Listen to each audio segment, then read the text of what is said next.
Elly. Today I'm going to read you a story. Daddy lost his job. Are you ready? Yeah! Money, money, money. I never really thought about it until last week when Dad lost his job. That's when everything changed, including me. Instead of thinking about all the things that I wanted, like those black and white soccer shoes or even a new video game, I started to think about the things we needed.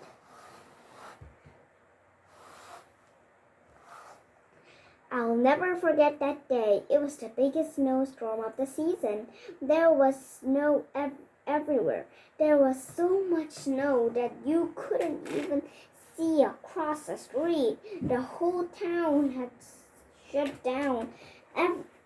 Everything was closed. Even the restaurants were closed. We were obviously snowed in, and the meant it was a perfect day to get cozy by the fire and watch movies. And that's what we did. Dad and I built a fire, and Mommy and my brother Ricky made the popcorn. Then we watched movies, played cards, and waited and waited for the snow to stop falling.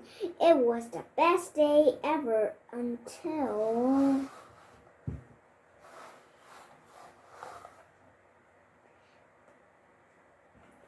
the phone rang.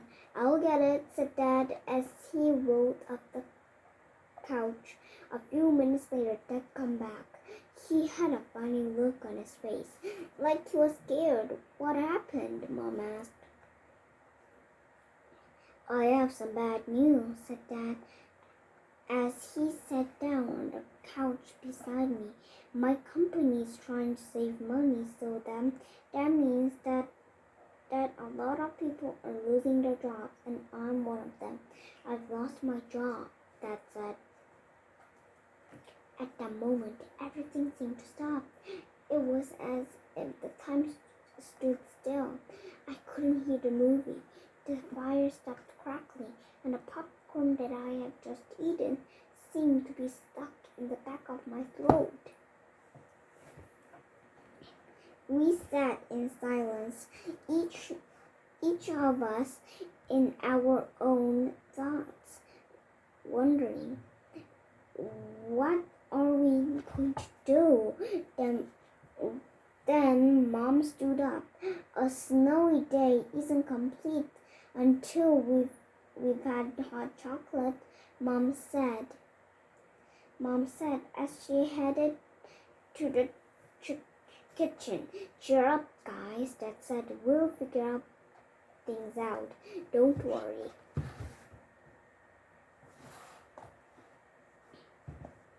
After a few days of being snowed in, time was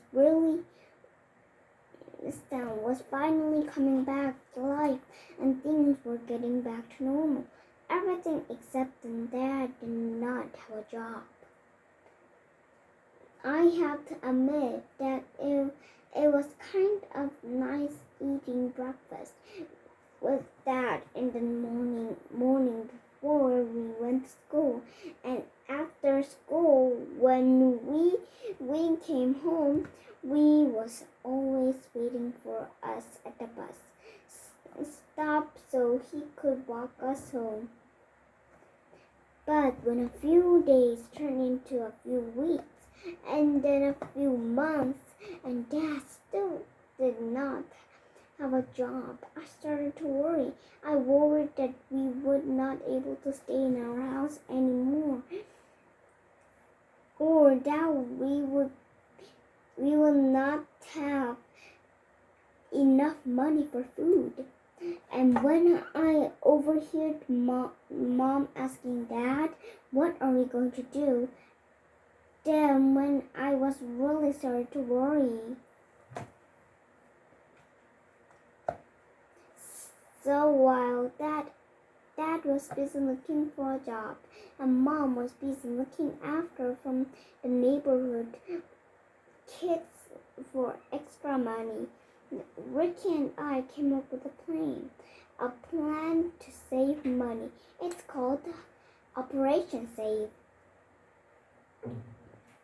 I said one night while we were sitting at dinner table. Ricky and I have thought of something ways that we can save money. I explained it. And the secret to saving money is to spend less, said Ricky with a smile on his face.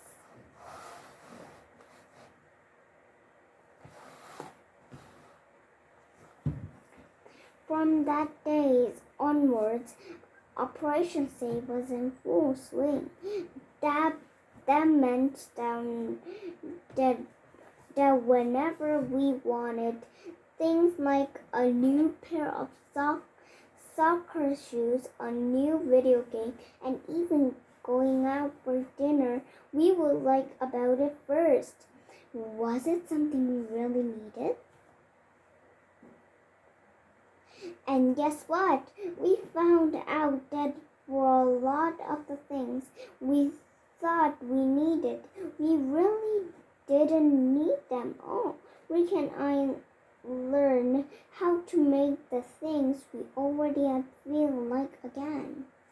I buffed up my soccer shoes, and Ricky found an old video game from the back of the cabin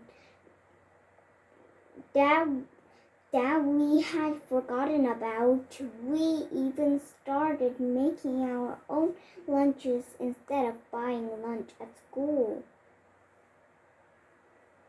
Every dinner time turned into an adventure. Mom and Dad became experts at using leftovers and to make dinner even better. Mom started to make a fancy names for everything she said. Who could have guessed that there were so many recipes for leftover chicken?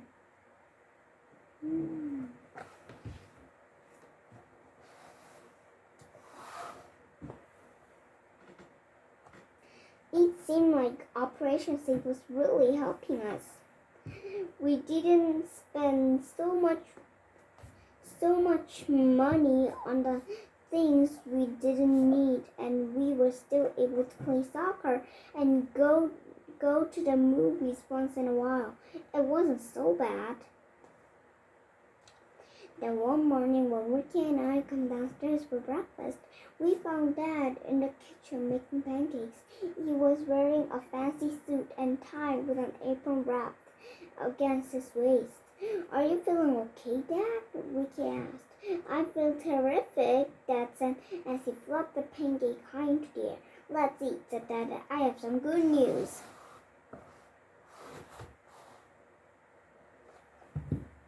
"Come on, Dad, tell us the good news," I said as I finished off my last pancake. "Okay, here it goes. I've got a job and I start today," Dad said. Rick and I jumped up and said, "Hooray! I'm going to miss you, Dad." I said, "Me too," Dad said. "But everything's going to be okay." As I think back to that snowy day, and after the neighborhood kids, Operation Save has become a way of life for us. Maybe things really do happen for a reason.